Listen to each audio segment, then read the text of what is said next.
Okay, it's going to be a review of the PWG Battle Los Angeles for 2008. Thought this would be a good time to do the classic review because, PWG just released the Battle of Los Angeles for 2022 over at Highspots. I believe it's only on Blu-ray. They're $20 each, two different discs. And I believe Danny Garcia is actually on the covers. I think that took place in January, but it's actually out on Blu-ray now. Really looking forward to it. Hopefully I have the review up in a couple of weeks. But yeah, this would be a good time to go to 2008. I think 2008 was definitely one of the most stacked tournaments that they did. You know, just so many independent wrestling legends on this show, and just a ton of fresh matchups that even Ring of Honor never was able to deliver. So that's what really stood out about it. But yeah, basically the show took place around the time the economy went downhill, and Gabe Sapolsky was actually fired the previous week. So they actually delayed it from August until November 1st and 2nd because they just weren't happy with the amount of talent that they were able to secure. But they finally were able to deliver on November 1st and 2nd, 2008. This is the last Bola to take place in Burbank. The next couple of ones were at Reseda. So, and the other important thing is most of them ended up being 24 in the tournament. This one, they only had 17. It had to be one triple threat with the odd man out. So yeah, man, this is definitely an incredible tournament. Let me start with Bryan Danielson. So this is really the only Bola that Danielson was able to wrestle in. I believe he might have been. He was definitely in 2005. But the previous year he actually detached his retina. So in 2008, this is really Danielson's last time where he's able to, and he had a great tournament too. He ended up having 3 matches. So Danielson was great. This is the return of Loki. Loki was actually the PWG champion. He beat Danielson in January at All-Star Weekend, and he had to vacate the title due to a ACL injury. So it's Loki's return to PWG. He ends up winning the tournament. And without a doubt, I would definitely say that Bola 2008 probably had the best finals to any Bola. Who knows? Maybe 2018, 19, or maybe 2022 might have topped it. But from what I've seen, when you get to 2017, I don't think the 2008 finals with Loki and Hero was ever topped. But we'll see. Nigel McGuinness coming into PWG as the Ring of Honor champion. Nigel, he really wasn't a PWG guy. He would just come in maybe from time to time. I think Bola 2007 and 2008 was the only time you saw Nigel in PWG. Plus, there was a lot of guys, for as stacked as the tournament was, there's still a lot of guys that were missing, like a Kevin Steen, Tyler Black. I believe the Briscoes missed their flight. They might have been booked in a special attraction match, but who knows? Kenny Omega. This is Kenny Omega's first Bola. He had a pretty impressive showing, even though he didn't advance. You got Austin Aries. You got El Generico. This is the first time you've seen the Young Bucks in Bola. So Nick Jackson by himself. Masato Yoshino from Dragon Gate. You're going to have one guy from Dragon Gate out there. It might as well be Yoshino. But yeah, you know what? Let's start with Bryan Danielson. Let's just start with the Danielson stuff. I'm not going to do a match-by-match review of it. I'm just not getting through it. But yeah, they had Danielson go up against Davey Richards in the first round of the tournament. This was definitely a refreshing matchup because Davey had just come back from Japan. I believe it was Pro Wrestling Noah, and he just came back in great shape. He was just on fire. He was actually supposed to win Survival of the Fittest in October, but they canceled it because of the economic situation. So, Davey and Danielson was definitely a refreshing matchup. I'm not going to say it's the best match they had. Eventually, they had a match at the Final Countdown Tour in Boston. I believe that was like 40 minutes. That's probably more of a roller coaster ride than this. This is more submission oriented, but the submission work was great here, even from Davey. Some of the Kamara stuff when Danielson popped out of it. Danielson's selling was incredible here. So, and it was explosive too. Davey did deliver some explosive stuff. He just looked like he was on fire here, but eventually Danielson wins this thing, and incredible match. It definitely got time. this was just a lot better than I remembered. Got about 22 minutes, and sharp stuff, man. It just felt like I'm glad that they were able to get this in there, man. You almost forget how good this was. So Bryan Danielson, Davey Richards, arguably the best match from the first round of the tournament. The other great match here is Nigel McGuinness and Austin Aries from the first round of the tournament. So yeah, the interesting thing about putting Nigel and Aries first is, their feuds or their matches in Ring of Honor, it was never really like a blood feud, or they were never like heel versus babyface. It was just pretty much just straight up matches. So it felt refreshing, especially in the PWG environment. Here, they were able to have a great match that was a lot shorter than any of their other matches. And the submission trade-offs from the London Dungeon into the Horns of Aries, the Last Chancery, whatever you want to call it. Nigel ends up getting the victory, but yeah, pretty sharp work between them. The crowd was probably hotter for Nigel and Aries than I think anything else during the first round of the tournament. Loki and Roderick Strong.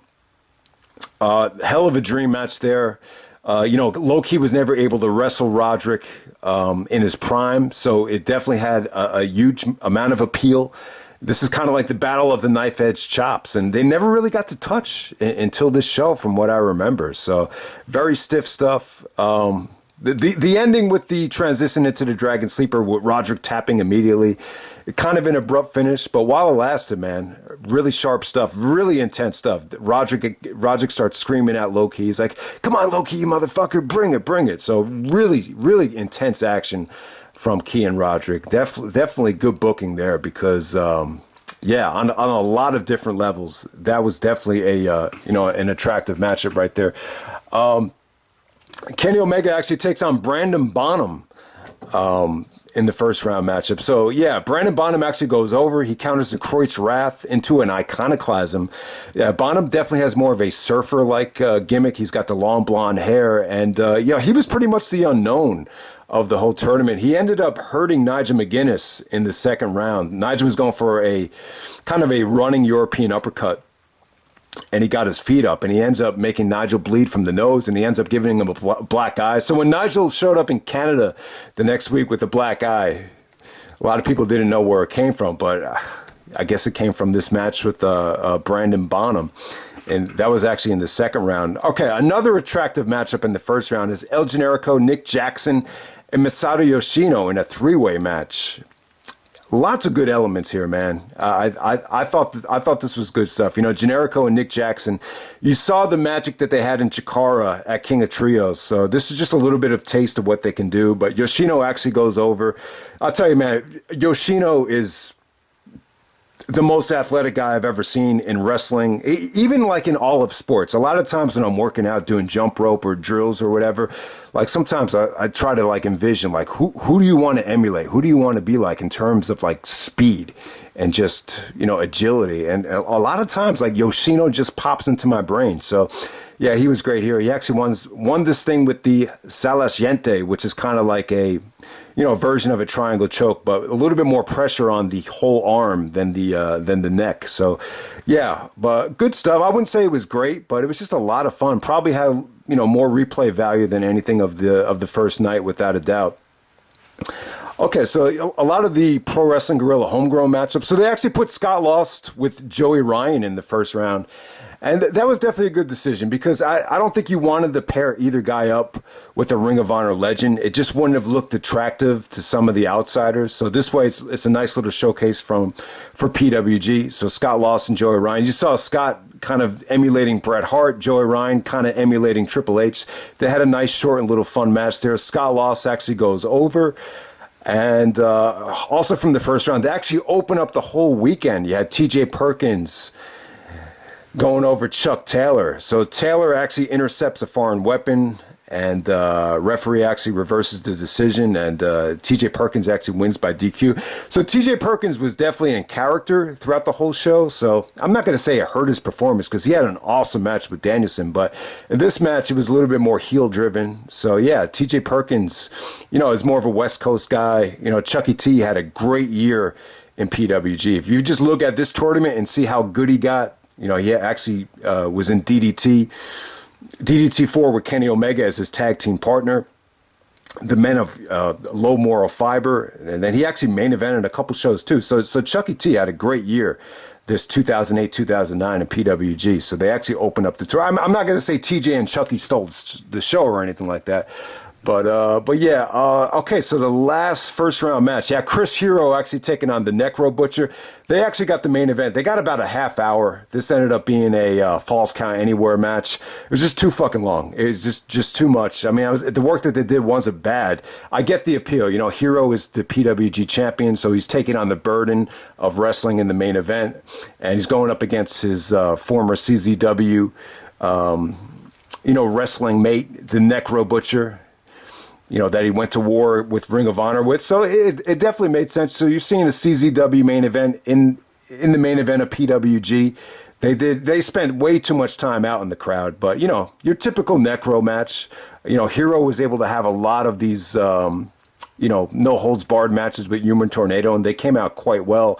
But I don't know, him and Necro, I just felt like the match got way too much time. I thought this was one of the weakest things in the first round, but it was still good. I think if you like this style, you'll probably like it a lot more than me. I'm just not a big Necro fan, even though I do understand he does have his following. Okay, so in the second round, like I said, you had Nigel going over Brandon Bonham. Nigel fights off the bloody nose and the black eye and, wins in pretty convincing fashion. Loki over Masato Yoshino. Hell of a matchup right here because, Loki, to me, he's more of a combat warrior than a speedster. But, he was fast. He was shredded. I mean, he looked like Bruce Lee, not necessarily on this show, but, when you go back to 2002, I mean, Loki had very little body fat. The same could be said against Yoshino. They both have the potential to be really fast, but it wasn't really a showcase of speed. This is more of this is more about, Loki just doing, more submission work, the Dragon Sleeper. I can't really say it reaches potential, but it's a hell of an attractive matchup, though. I just, more than anything else on the show, you just wish they had, more of a platform. But this is a situation where Loki's wrestling 3 matches, so you got to keep him fresh. Okay, TJ Perkins and Bryan Danielson, another great surprise. I would say this. Yeah, Danielson's always been very complimentary of TJ Perkins. I think even in the Cruiserweight Classic, didn't Danielson get on commentary and put over TJ really huge from what I remember. So yeah, they're both West Coast guys. So yeah, I would definitely say this. I don't think, Jack Evans is not as good of a wrestler as TJ Perkins, but other than Jack Evans, I don't think there's any guy where Danielson was able to just showcase how good he was as a wrestler, because Danielson's a lot bigger than TJ, so he was able to just do anything he wanted to, and just a lot of great grappling here. I just thought this was very competitive. TJ as a heel here didn't really affect the match, but he was able to do some heel tactics, but they didn't take away from the match, though. They actually elevated it. Danielson almost got counted out, and right before he gets counted out, he actually sunset flips TJ to get the victory. Awesome match right there. A lot better than I remembered. This is definitely a 4-star match. And yeah, Danielson was great. All 3 of his matches were really good stuff. Okay, so next up we got Chris Hero taking on Scott Lost. Pretty good stuff. Didn't get as much time as Hero's other matches. Scott Lost actually did bust out an Ace Crusher in the middle of the crowd, which is really cool. But Hero was very submission oriented here, so he makes Scott Lost tap with the step over cravat submission. And we move on to the semifinals. Okay, so Nigel and Loki. I'll tell you, Nigel McGuinness and Loki, these are 2 of the top 5 Ring of Honor champions of all time up to that point, and you've never seen them wrestle before, so this is definitely a treat. Incredible environment. This really, if this had gotten a little bit more time and was allowed to have a finish, I think this would have been amazing. It's a shame these guys never really got the chance to face after this again. This definitely set up a rematch, but I don't think you saw Loki and PWG again after this show. But yeah, this was incredible while it lasted. Nigel was actually bleeding with the black eye, and it seemed to make Nigel even more intense. Like almost kind of had like a unified type of feel where the blood actually made Nigel a little bit more pissed off. Sometimes you see that blood, you get scared and afraid, but that wasn't the case there. I didn't even notice it, but Nigel actually brings a chair into the ring, and he fights off the Dragon Sleeper on the on the rope and counters it into a Tower of London onto the chair. And the referee calls for the DQ. Yeah, don't blame the referee. It's not the referee's decision to make this a DQ. Because the thing is, you can't have the Ring of Honor champion lose in this tournament. So it had to be a disqualification. We've seen politics come into play with Battle of Los Angeles before. I think 2014 with AJ is another example of that. But the match was cool while it lasted. But Loki actually wins by DQ. So yeah, but I'll tell you, when you saw this match listed at Highspots back in 2009 when it came out on DVD, it was like this match right here was like, wow. Like PWG is giving you matches that Ring of Honor is not able to deliver because the relationship with Loki. Okay, it's Bryan Danielson and Chris Hero. Awesome match right here. Danielson and Hero have had some really good matches. Their best match actually in PWG right before Danielson went to WWE. If you haven't seen it yet, check it out. It might be my favorite match in PWG history. It's called Gear Sans Frontiers. It's not the way you say it, but that's the way I say it because I'm not in the mood to pronounce the accent right. But yeah, Danielson and Hero. Awesome stuff right here. And when you watch this match as well, man, it just kind of hits you like. At this time, PWG went for more of a old school Ring of Honor traditional style with this show. It's just very submission oriented, very combat oriented. This is before the Young Bucks really hit their rhythm, so not a lot of high spots, not a lot of matches where you go overkill on the kickouts. Just really crisp. Wrestling and, Hero busting out the Indian Deathlock while he's trying to put all his weight on Danielson by pushing off on the mat with one arm. It was really breathtaking stuff, the submission work that Hero did. So at this time, Hero's really trying to get away from the comedic Chris Hero with Larry Sweeney, and he's trying to take himself more serious. He said he had a line from the Ring of Honor show in New York City where he said, he was tired of being entertaining, and it really at this time, I don't think Gabe was really on the Chris Hero, train when you go back to 2008. So really in PWG in 2008, this was really Hero's breakout year, especially like on the indies to showcase how good he was as a wrestler. I think when you look at Hero in CZW, he wasn't as well versed as he was here, but he actually makes Danielson tap. But I'll tell you what, give Danielson credit. I thought he did some incredible selling throughout this whole weekend, and that's one of the other things that stood out was that Danielson's work here is probably just a lot better than I remembered. I just remember not really thinking he was utilized that well, but that wasn't the case at all looking back on this. Maybe because, I think everyone's a little bit older now. You could kind of appreciate this tournament, a lot more than we did back in 2009. That's one of the other things that hit me. Okay, so before you get to the finals, you actually have a 3-on-3-on-3 match, featuring everybody that lost on the first night. And, CM Punk said he was probably in the worst match in PWG history. I might have to disagree with that. I might have to give this the nod. It's a lot of fun, but at the same time, it just feels like a friggin' mess. So you had I'm not even going to go into everything here. I'm not going to announce everyone's name. But you had Davey Richards, who actually Irish whipped Kenny Omega into the rope, and it came off great. When Davey broke the rope, Omega went into the rope and it broke. The whole ring exploded. They ended up losing the rope for the finals, so that kind of sucked. But then it kind of turned into like a manhunt. It turned into a game of manhunt because Kenny Omega gets on the mic and he's like, "What are we doing? We're all losers. Who even cares about this match?" And then everyone started chasing Kenny Omega out of the arena. There's actually a track on top of the ring. So they're just like racing around the track. And then the referee actually counts to 3 kind of quickly just to get the thing over with, and they all started attacking the referee. So yeah, this whole thing ended up being this is kind of the first time they started doing these comedy matches at Bola or whether King of Trios, and you could argue that it was fun, but to me this felt like a time waster, and it just felt like they were just trying to buy time with this match. That's really all I can say about it. So let's get down to business. We had Loki versus Chris Hero in the finals.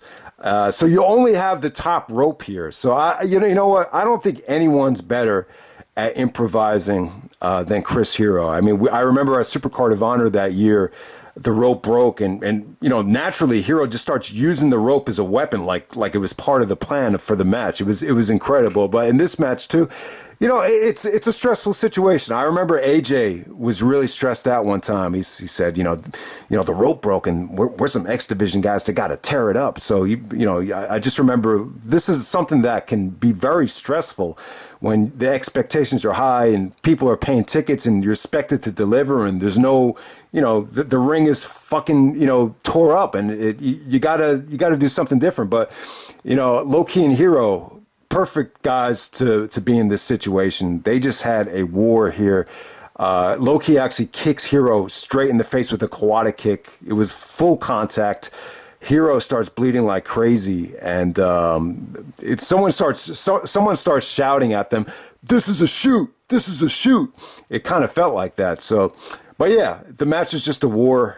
You know, Loki with his Mongolian chops and his very stiff chops, and you know, Hero was just great. You know, his submission work, his elbows, the strikes. It just felt like a real fight. There wasn't one part in the match where they needed the rope at all, and they were able to pull it off. I mean, just some beautiful transitions from the Dragon Sleeper and Hero countering it into a small package or roll up. I mean, just so much great improvising here. I just thought it was great stuff. I mean, I kind of have mixed feelings on Low-Key making Hero tap out and winning this thing. I mean, I'm just like, man, if this is Low-Key coming back from a severe ACL injury and he's winning a tournament, you know, stacked with, you know, independent wrestling legends, it's kind of like, man, what, you know, but at the same time, you can't argue because Low-Key was great in the tournament. I don't think Low-Key was quite as athletic as he was like from 2002 or whatever, but Low-Key's work was great. And it's kind of one of those situations where, you know, if the only way you can book Low-Key is to have him win the tournament, then maybe you just do it. You know, the thing is, like, a lot of these guys were pretty well established at the time. You know, Nigel's Ring of Honor champion. Danielson's already a legend. You know, Davey's still kind of making his way up. You know, the Young Bucks, like Nick Jackson, you know, he's still trying to prove himself. And, you know, Kenny Omega as well. You know, Aries is established. So, you know, if there was a time where you could just put your ego aside and say, yeah, let's just bring in Low-Key. We'll have him win this tournament because you know he's not going to want to do the job for anybody. It kind of made sense. It's just the thing that kind of rubs me the wrong way is did Low-Key ever, you know, get the chance to challenge Hero for the belt, or did he ever come in to PWG the next year? I think this was pretty much it for Low-Key. So yeah.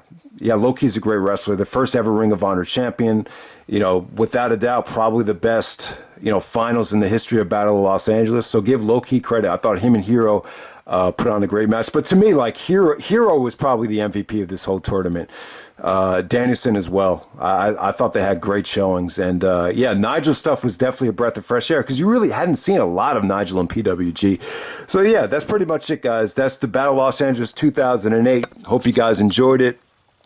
And I'm out. All right.